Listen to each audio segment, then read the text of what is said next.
Hello, and welcome to another episode of Hometown Hauntings from Ghost City Tours. I am your host, Stephanie, and today I am joined by two of our very seasoned and very favorite tour guides from Savannah. So, first of all, we have AG, and if you could just tell us a little bit about yourself and how you got to be a tour guide with us and all of that. Hi, my name is AG. That stands for Amazing Ghost Tour Guide. Um, I am also known as the Ghost Goddess of Savannah. I became a ghost tour guide about, I want to say maybe 7 or 8 months ago. Okay. And I found it because I was taking a break from college and I moved downtown and I was looking for something new. And I was like, well, I am a historian, so I might as well become a tour guide. And I saw the opening for the ghost tour guide position, and I was like, that sounds perfect for me because I love spooky things. Awesome. And so it quickly became a passion. It quickly became something that I really love doing. And it's a really special thing for me. Awesome. We love having you on the team. Is there a tour that you're like trained on that you love to do, or what is your favorite, I guess, tour that you get to give? So I am trained on both the Beyond Good and Evil tour and the Dead of Night tour. I prefer the Dead of Night tour because I feel like the crowd that we get for that, it's so perfect for my personality. I get to talk about blood, guts, and gore. It's such a good time. Very cool. Well, I'm happy to have you here. And our next guide from Savannah is Hannah. If you could just tell us a little bit about yourself and how you got to be a guide with us. Well, I am originally from Atlanta, or just north of Atlanta, and I started doing tours when I was about to turn 22, and I realized that I was only hanging out with animals because I used to train horses and dogs and all of that. And it's like, I should probably go meet some cool people, talk to actual people. And about a year before then, I had gone to St. Augustine, Florida, and had caught a full-bodied apparition in a photo.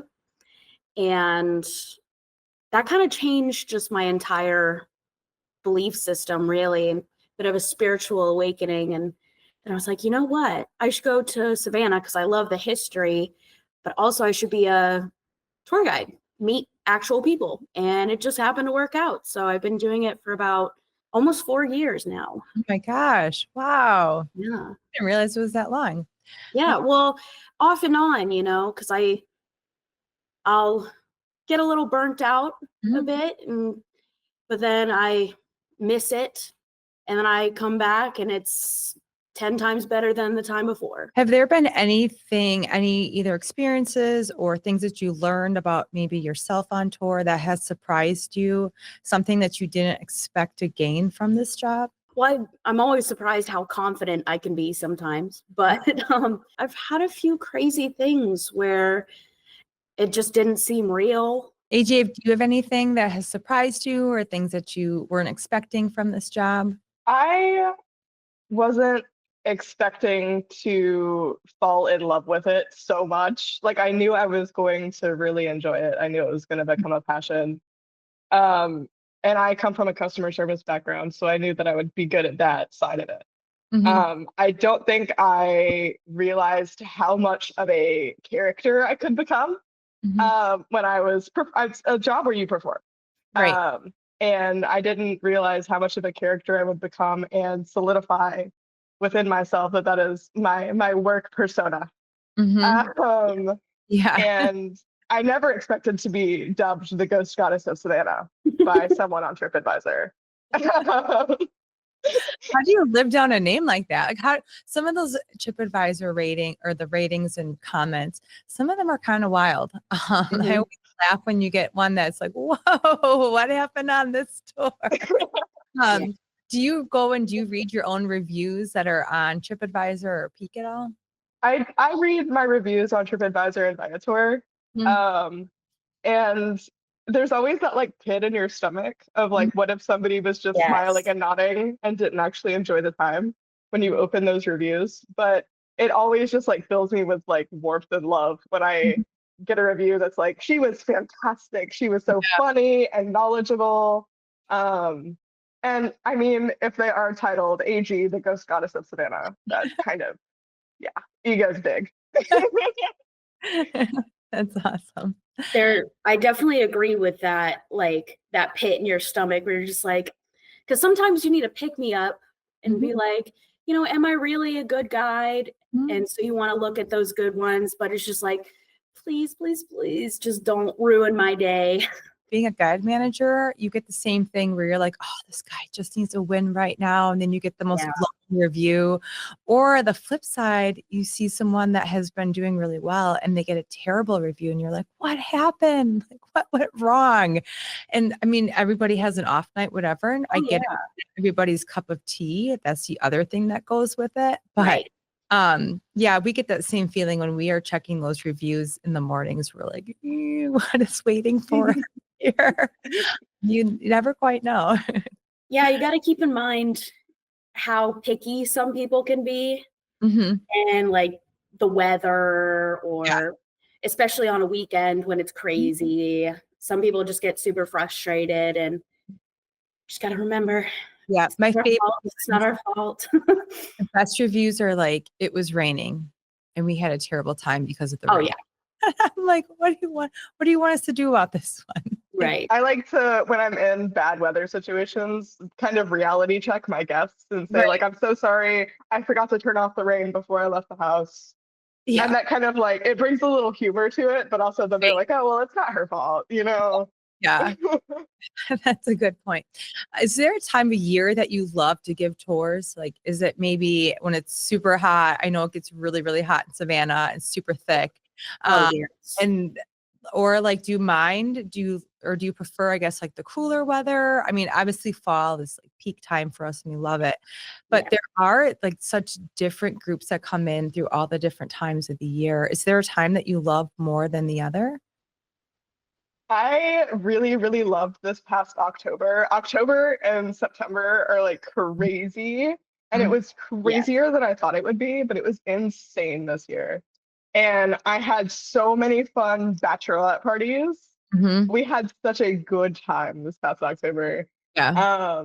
I love bachelorette parties. They can either be super hit or super miss, but usually for me they're a hit. And they're so fun to pick on. But like this past October was really great. And I also would not be caught dead outside when it's over 65 degrees outside. So. Oh yeah, 50 and sunny is perfect for me. That sounds terrible. That sounds so cold. You've been around a few different seasons. Has there been one that you just really love to do tours in? I mean, I know it's like hot summer, it's so hot and so thick, but those are also, I feel like, kind of those prime times that you might not be expecting something crazy to happen, and it does. Yeah. Well, so when it's hot and humid here, especially at the cemetery, there's like a deep fog that kind of moves over the city, and it definitely gives like a vibe that I think everyone feeds off of. I remember one summer, actually, it was one of those super foggy evenings, and we were at Colonial Park Cemetery, and you can't see more than like a few feet away from you, and you can just see like the crypts and everything peeking out. But then this huge owl just swooped down, and we were all just in awe of how perfect like the scene was set for us. But I got chills. Yeah. What effects you got going there? Like, it was fun. But is there a story that you love to tell, or one that you wish you could tell about Savannah? I think my favorite story that I tell on my tour is my own. So I tell this story at Colonial Park. I spent 6 months doing research there when I was in college. I was doing a field research project on the headstones in Colonial Park Cemetery that you can't read. And my first grave that I was able to connect to a person was of a little girl named Eleanor. She was 8 years old when she passed, and she died in 1814 of inflammation of the brain. And every member of her family died within 4 months of her in rapid succession, and she has no descendants. So when I would go to do my field research, I would spend my first like little bit of the day sitting at her grave, just talking to her. It helped me kind of connect to my research a little more and like get in the headspace. But also it felt nice because I don't think anyone goes to visit her grave.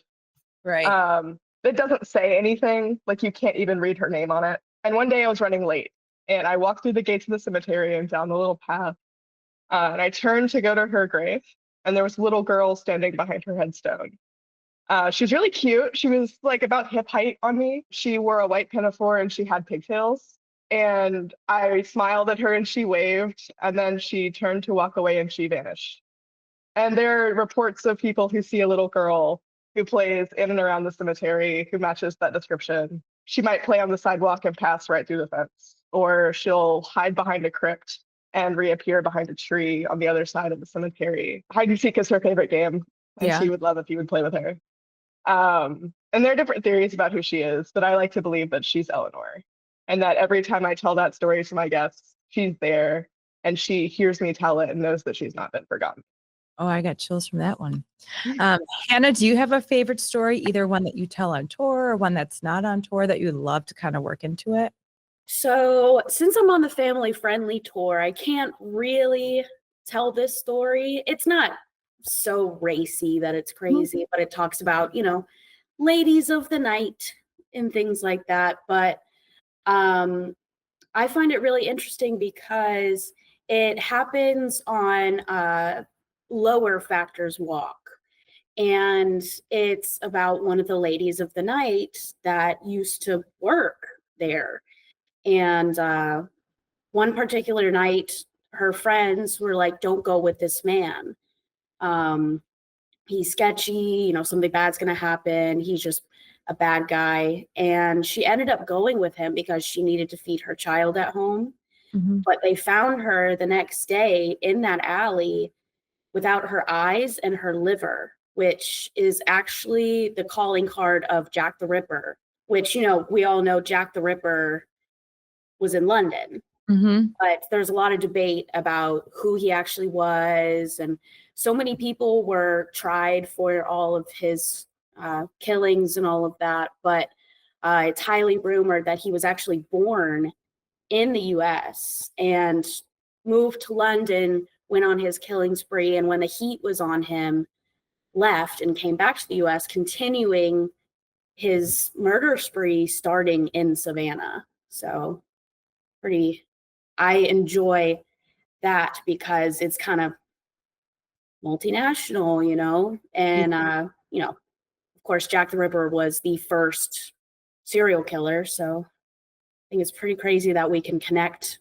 to those stories here. Yeah, that would be scary even now. I mean, Yeah. something like that now, it's one of those stories that transcends time, that fear Oh, factor. yeah. Serial killer, and not only a serial killer, but the serial killer targeting women really transcends time Right. and space, all of that. That is crazy. That's scary. If you could go to another haunted city in the US and the world, where would you want to go? Is there any place that you would love to go investigate, or just love to kind of poke around for a little bit and see what's there? For me, it's Salem, Massachusetts. I've never been to Salem, and I want to go so bad. I've heard incredible things about our guides up there, and I would love to take a Ghost City tour up there. I really want to go to Salem. There's so many cool hotspots there. Very cool. Yeah. How about you, Hannah? Well, being a little witchy myself, I'd love to go to Salem too, but I am obsessed with the lore behind vampires in New Orleans. Mhm. And I would absolutely love to do one of our tours in New Orleans. I think we have a lot in common with New Orleans here, but Yep.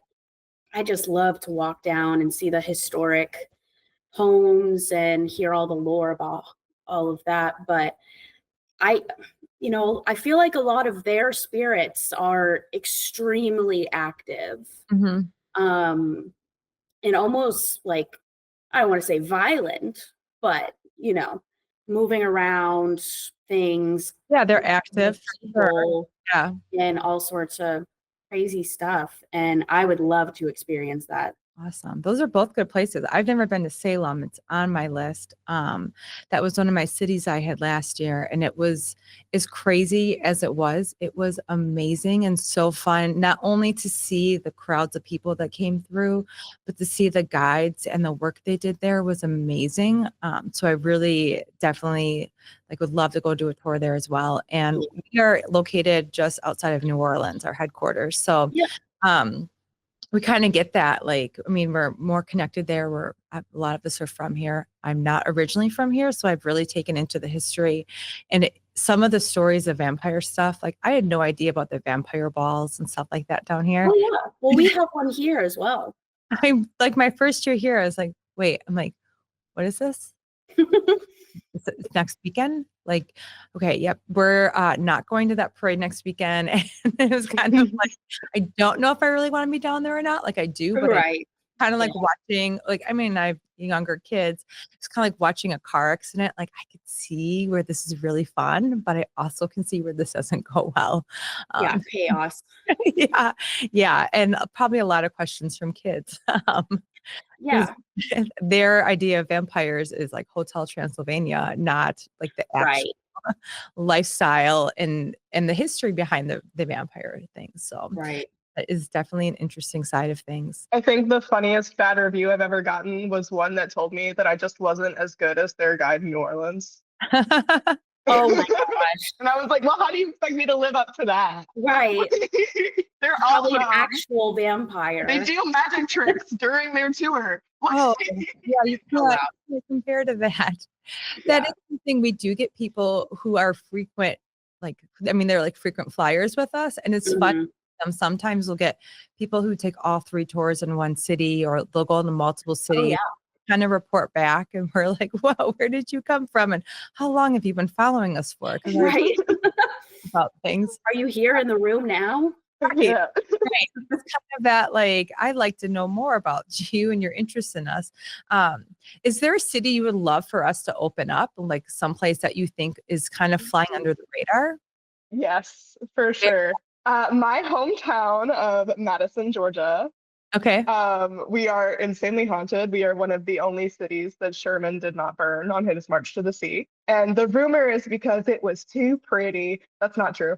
It was most likely because Sherman fancied the mayor's sister. And the mayor said, well, you can keep seeing her if you don't burn my city. But that's the most popular rumor. We never will really know. But there are insanely good stories in Madison. There's a house. I don't remember exactly what the house is called. It has a name. We just call it the bloodstained house.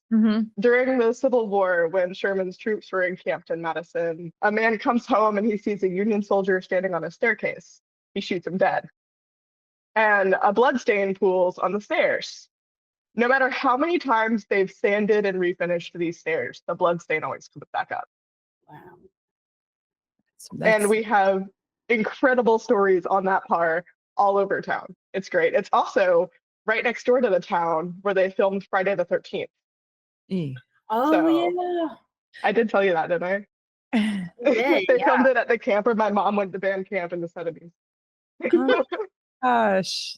I bet there's stories before that movie was even filmed there. There has to be a reason why they picked that place. It's so creepy.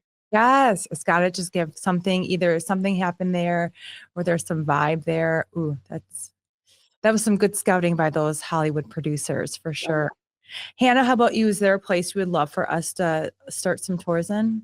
Actually, yeah. So I'm originally from Cumming, Georgia, but I lived in Dahlonega, Georgia, up in the mountains for about a year. Dahlonega is, an old mining town, which actually the gold on the dome of Savannah City Hall is from Dahlonega. How they used to mine back then is absolutely crazy. So incredibly dangerous. And so I've gone down into some of the gold mines before, and it is eerie, just knowing how many people passed in there, and they would only have candlelight to light their way. So they're using these heavy, crazy machinery, and just walking through the mines, and they actually have a square in downtown Dahlonega, just like in Savannah, and it is full of just like hidden gems of little haunted places. It's kind of like very down home hauntings. Mm-hmm. Like everybody knows this little ghost, you know, she comes and goes as she likes, things like that. And I would love to see the potential for those stories in Dahlonega. Very cool. Something that was one of those far away, deep kind of memories back in the back of my brain that came up after I had started working here was a book that I had read sometime in grade school. It must have been like 5th through 8th grade, somewhere in there, about a little boy in a mining town who kept seeing a ghost. Mm-hmm. And it ended up being like the ghost of another boy his age was killed in a mine. Oh, So wow. I ended up doing a really big, long rabbit hole search on this book and I found it. I was like, yeah, that's the one. But it's one of those things I'm like, I remember reading this as a kid and being super interested in it and thinking it was really cool. And then probably after the year ended, I forgot about it. And then it came back like a year ago and I was like, oh my gosh, that book was so good. And it like pulls in like the mining and the history and all of those stats and parts that nobody really knows about unless you have that niche into it. Is this something that you were interested in before you started the job? Like the paranormal side of things, the ghost side of things, or is it something that you came into as you learned more about the job? I was your trademark creepy horror movie kid. I said very off-putting things as a child. I loved Ghost Adventures, was my favorite show. Zach Bagans was my first love. In my head, I have been married to him since I was 5. Uh, I've always been really into like really creepy and unsettling things. And then I got to college and I realized that being a historian, I can focus on creepy and unsettling things. So I started to study mortuary history and focus in on like death studies and history. And I'm learning so much. I'm almost done with my history degree. Keep going. But I fostered that little creepy goth girl inside of me for all of these years. And now I get to do that as a career, which I think is really cool. Yeah. How about you, Hannah? Were you into anything kind of haunted, ghost, paranormal before you took this job? I was, yeah. I mean, growing up, I was always so interested in it, but I kind of pushed it to the side because, you know, a lot of people think it's really weird. And so I did that for a while and just kind of did it in silence, you know, reading up on oddities and ghosts and all sorts of lore behind any kind of mythology. So I was, really interested in it. And then about 5-ish years ago, I really just fell into it and I was reading up on everything and different theories. And I really got into, well, for lack of a better word, witchcraft and, you know, just different beliefs from all over the world. And then when I decided to come down here, I really just let loose and was like, oh, I want to be that weird person that tells everybody else about oddities and mythology and ghosts and all of that. So I suppose I was into it, but now I would say I'm obsessed. So for us. yeah, it definitely has grown since I've been doing this and being with like-minded people who enjoy talking about it. And you're never gonna talk about everything because there's so much. That's one of the reasons I love Savannah so much in this company, because you have such great deep conversations that nothing is really off limits. Yeah, I think that's something that I've really learned since working here is I always had an interest in stuff like this. I just couldn't find my niche. And to be able to come to work and be like, hey, so I was reading something last night on Reddit and people don't look at you like you're going crazy. Like, oh, tell me more, you know, and it's like, it's become a normal conversation where you're like, oh, like, tell me what you think about like the UFOs, and everyone's got their own theories. And yeah, it's not anything like totally off the wall that we're talking about. Right. Like it's just become more of a normal thing. And I really like that side of it. And I always joke like conspiracy theories are just spoiler alerts. And all this is like, we're just finding out what's happening now in the end. And it's just kind of like that joking about it. But it's also, there's a lot of interest. And I always like joke when we're running, we see a rabbit. And we're like, oh, wait, you want me to follow you? Oh, you have some new information on something? Because I'm always like, what else can I learn? What else can I find crazy? And that's something that it wasn't, maybe it's like more with the normalization of talking about it every day, social media, the availability to find like Reddit chats on it, things like that. It's just become a normal, like, yeah, I'm going to read about this and no one's going to care because it's normal now. I mean, imagine saying like 20 years ago that you were interested in like witchcraft. People would have thought you were absolutely crazy and probably would have I mean, just been like, okay, like moving on. And now I'm like, tell me more.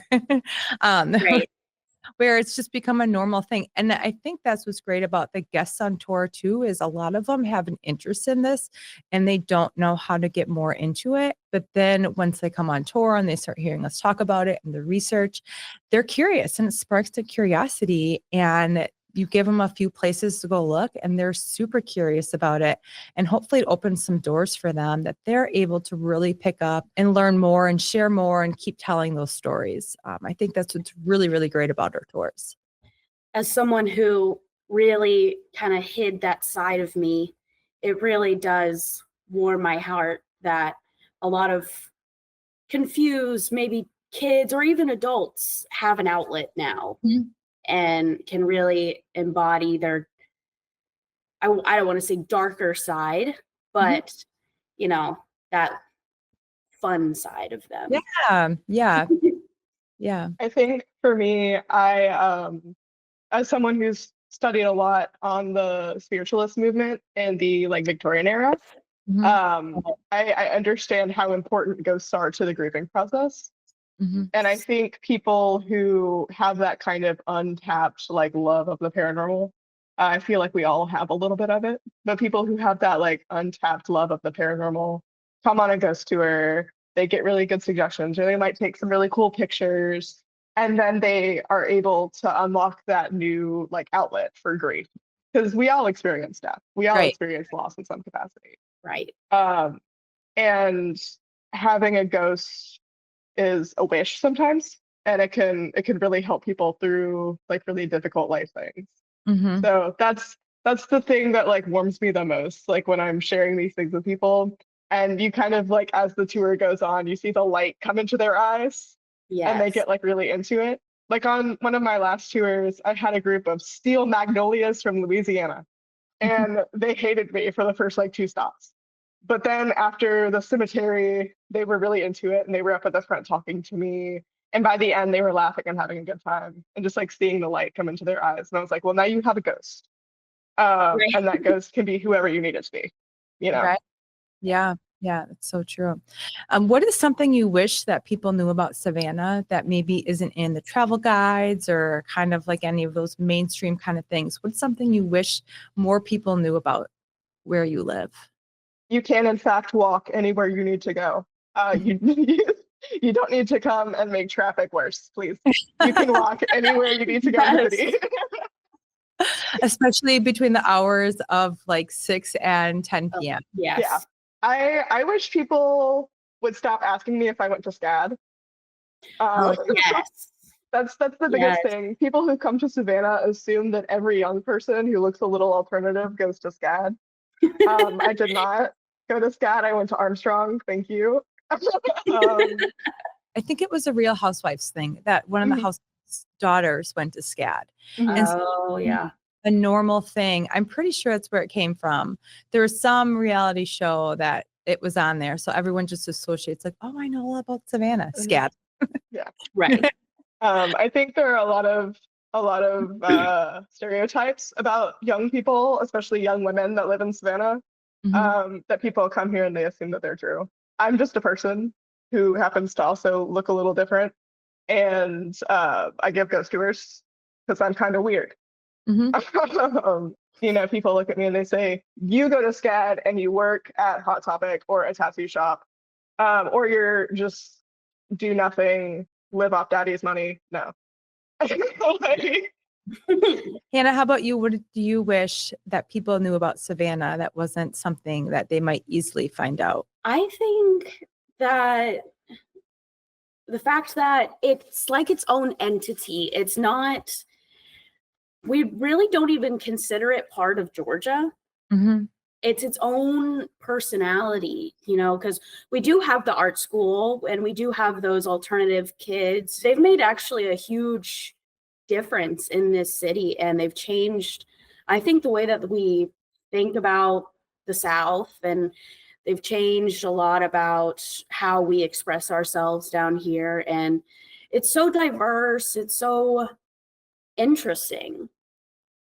And I think more people need to come and, experience that sort of diverse city where anybody can really be themselves and be that weird kid or quote unquote regular kid, and we can all hang out together, and it's pretty fun. We never run out of things to talk about down here. Yeah, I think that's something in the South that's different. I'm originally from the Midwest, and like I don't know if it's not necessarily lack of history. I think there's so much more that's talked about with history in the South, and maybe just because of all of the really old buildings and homes and things like that, you don't get as old of homes in the Midwest Right.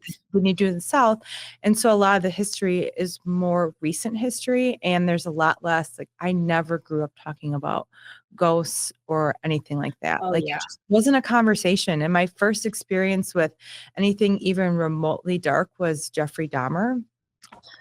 And that's real dark. Yeah. But like we just didn't talk about it. And you move, like when I moved to the South, it was like, oh, you have to go check out this plantation, it's haunted, or like, hey, like make sure you stop here, there's some really cool history to check out.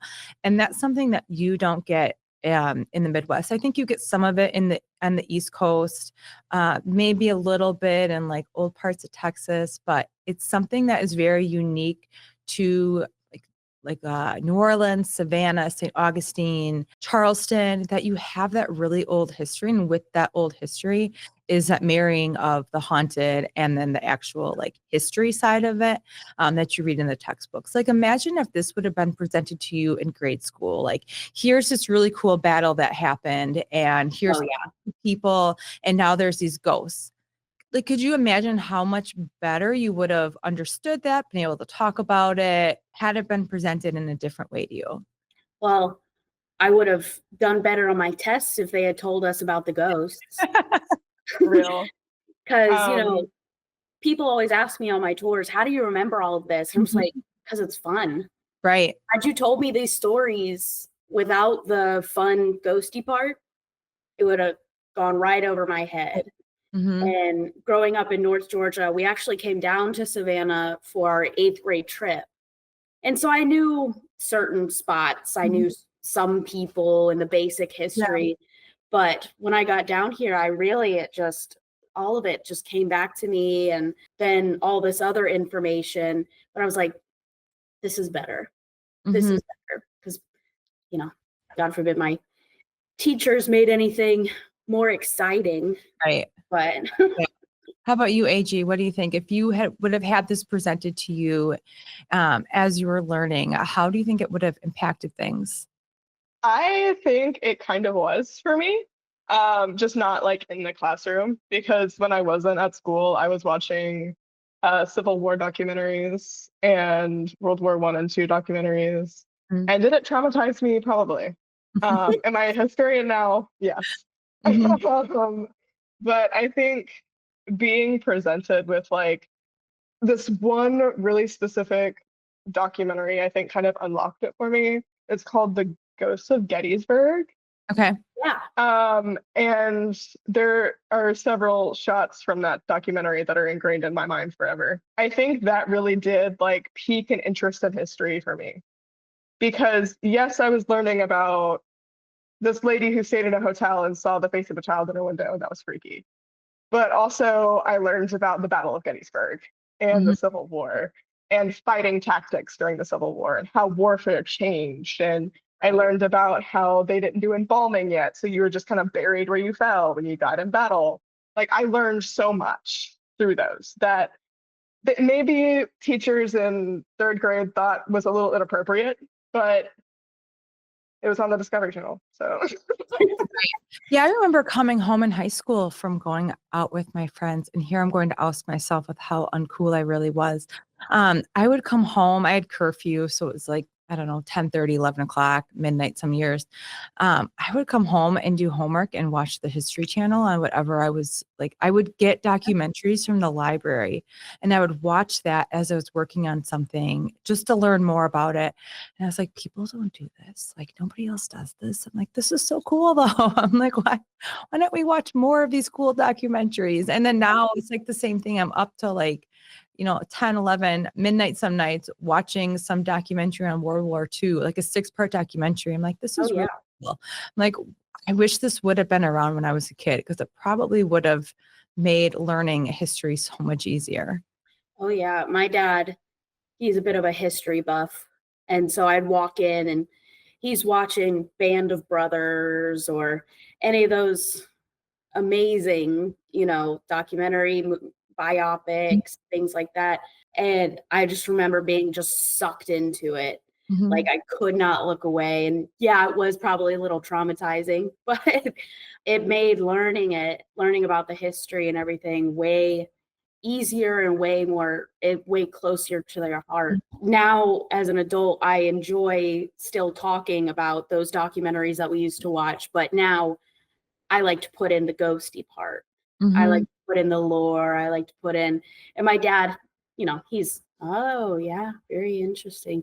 I don't know if he actually cares or not, but I think it's much more fun when you can connect to it on another level. Yeah, it's so true.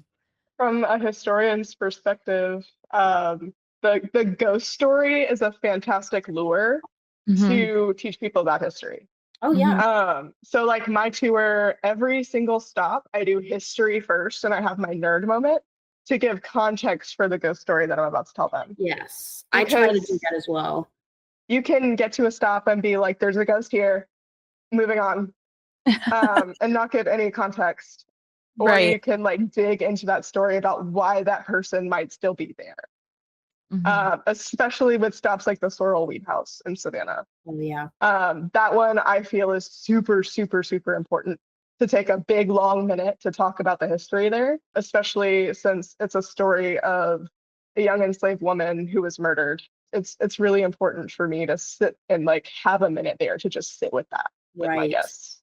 Ghost stories are fun, but also you have to remember that there were real people who were involved, and some of these things that happened were extremely horrific. And like that can be a great way to kind of force people to take a look at like death and how morbid history really can be, and be like, kind of hold them to it, be like, you have to look at this. Right. Like you have to watch this happening. You can't look away. That's something that happens in Salem with the witch trials, is that they stop witch trials memorial.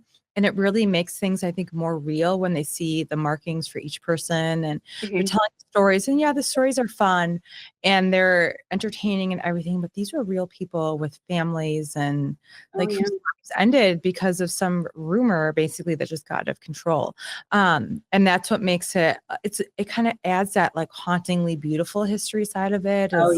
When you can kind of pull that into it, it just adds, not that it romanticizes it, but it almost gives it that like heart behind it and the heart behind the history. And that's what always like that pulled me into wanting to know more about that.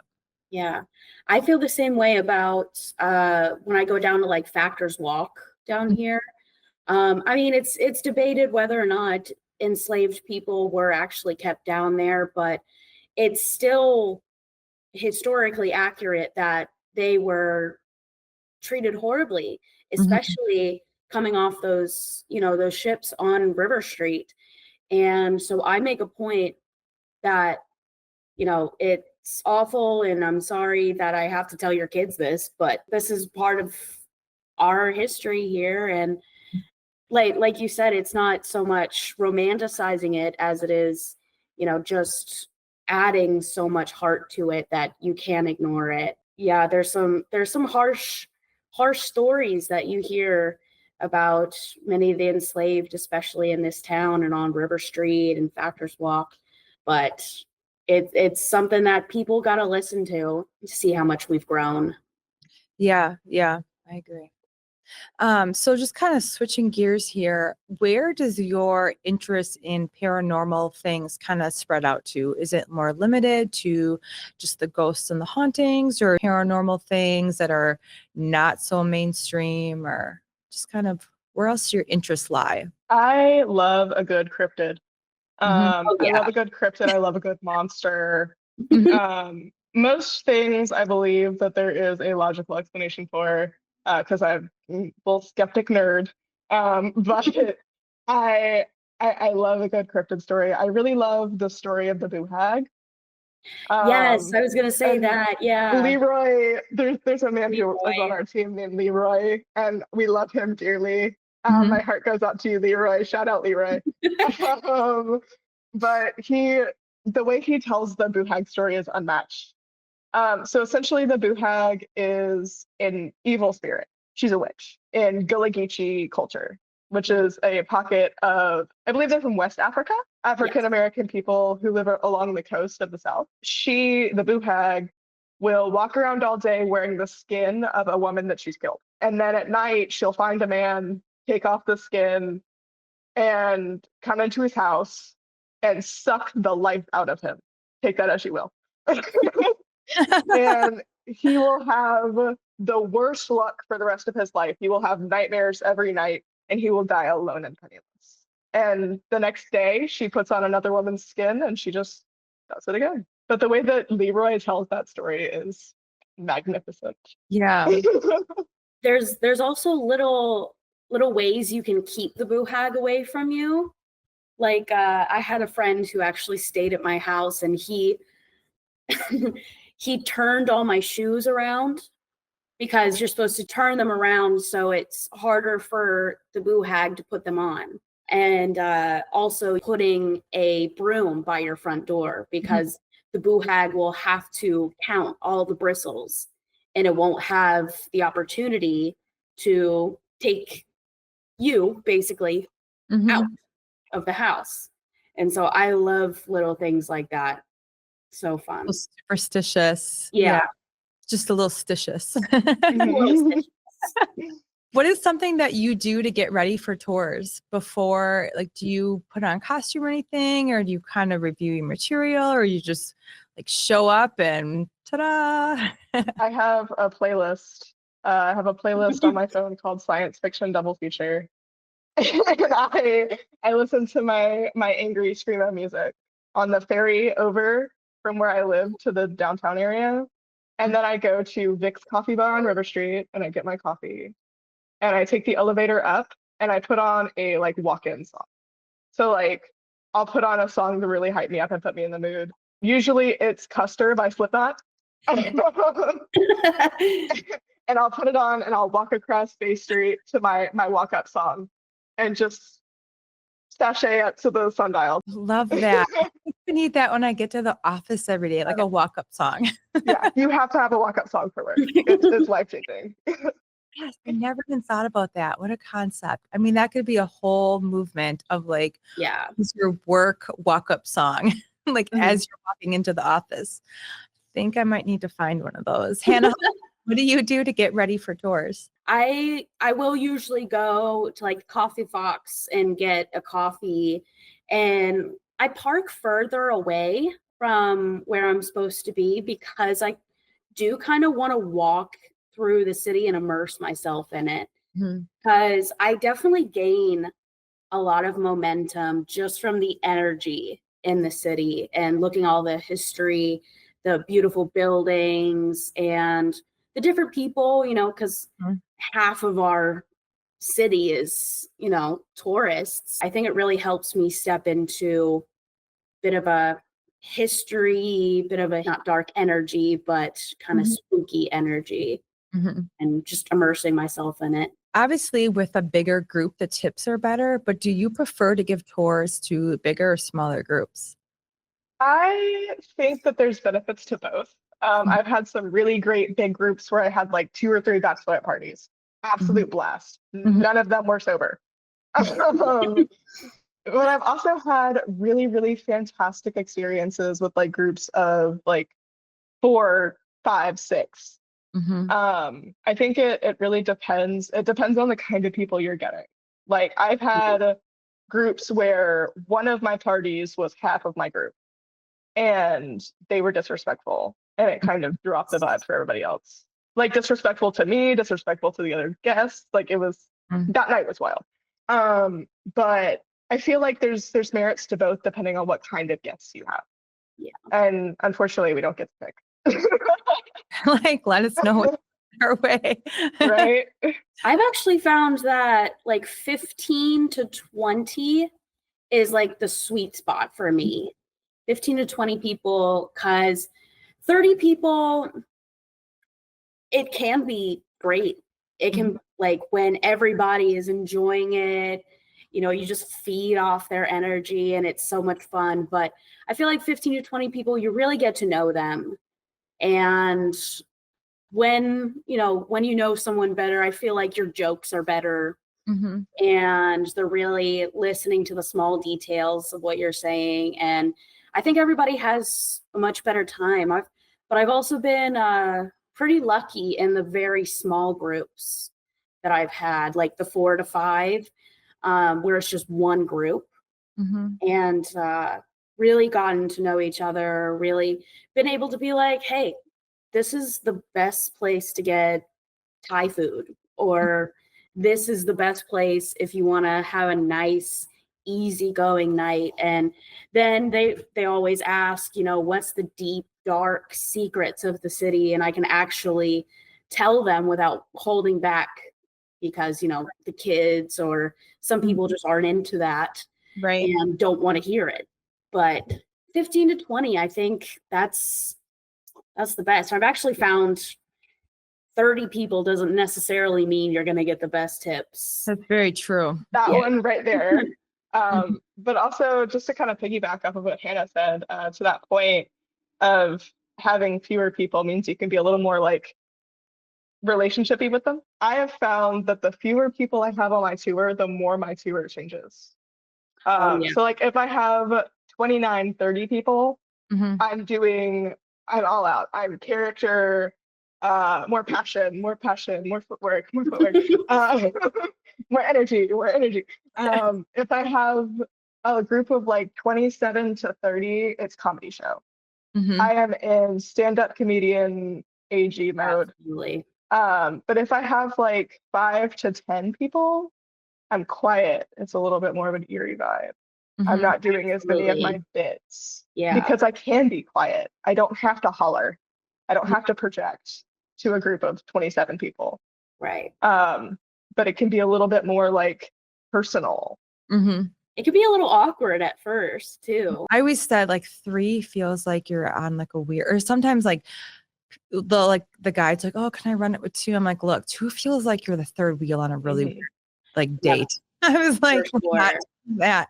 And then like sometimes it will happen that they only end up with 2 and they're like, yep, you're right. I was like, I know, because unless one of them is getting down on one knee and proposing.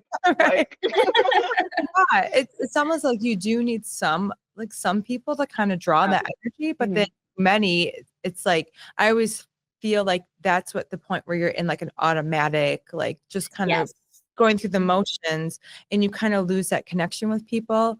But then there is that magic number, like that 15 to 20, maybe 10 to 20, somewhere in there, that you feel like you're more, like your personality comes out more. But what happens when you like fail a joke, like you try a new bit out or something and you like, what is your recovery tactic on that one? I laugh at myself. If you can't laugh at yourself, then you're gonna fail miserably. Sometimes if I have a joke and nobody laughs, well, people expect a tour guide to be cheesy anyways, right? So I'll be like, haha, and then they laugh, and I was like, okay, we saved it.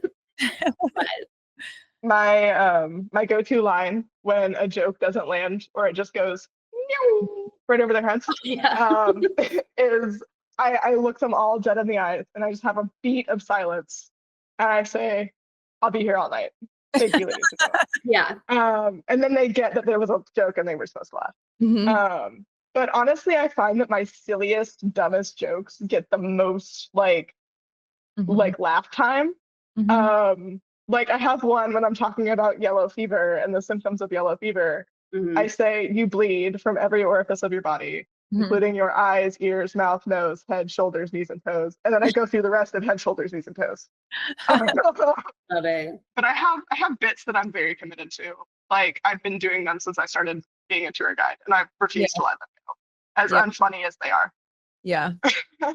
And I'd probably be like you with the finger guns. Be like, ha, ha, ha, like, People, well, sometimes you got to be so awkward that it's funny. right. And I think a lot of people connect with that. And so it usually works out. I've also said like, and that was a joke that nobody laughed, so we're gonna keep moving on here. Right. Yeah. Like I'm like, none of this ever happened. Nobody will believe you. Right. Do Yeah. you have any really mortifying tour experiences like that you fell or tripped or like, Yes. you know, like AG, what happened? So I have balance issues. I'm a stroke survivor.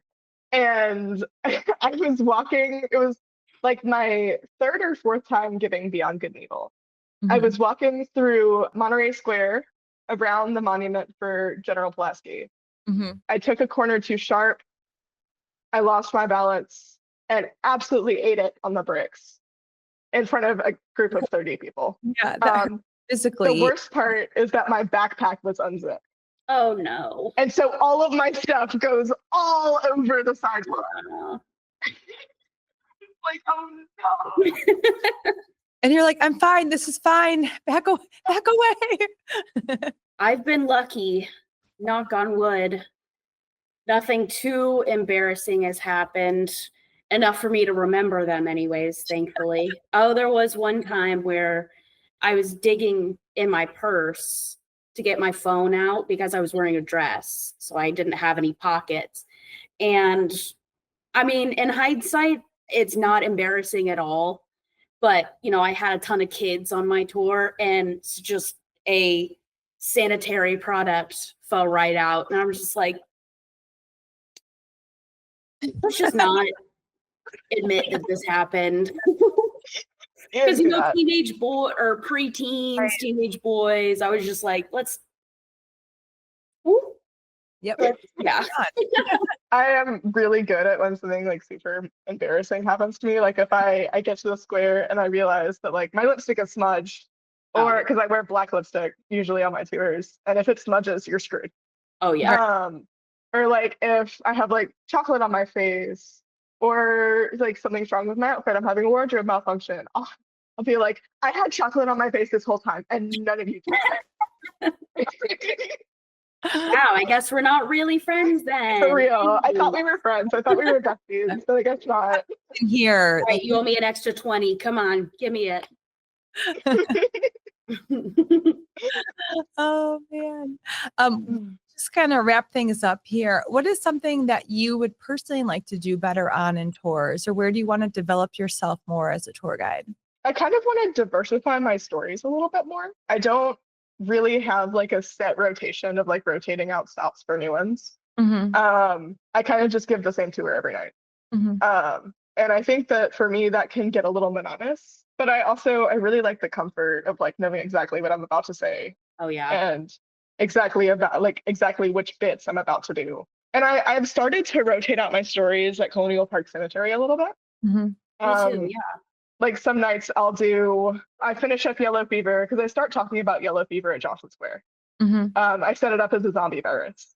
And then we finish tell them that it wasn't actually a zombie virus at Colonial Park Cemetery. Crush all of their hopes and dreams.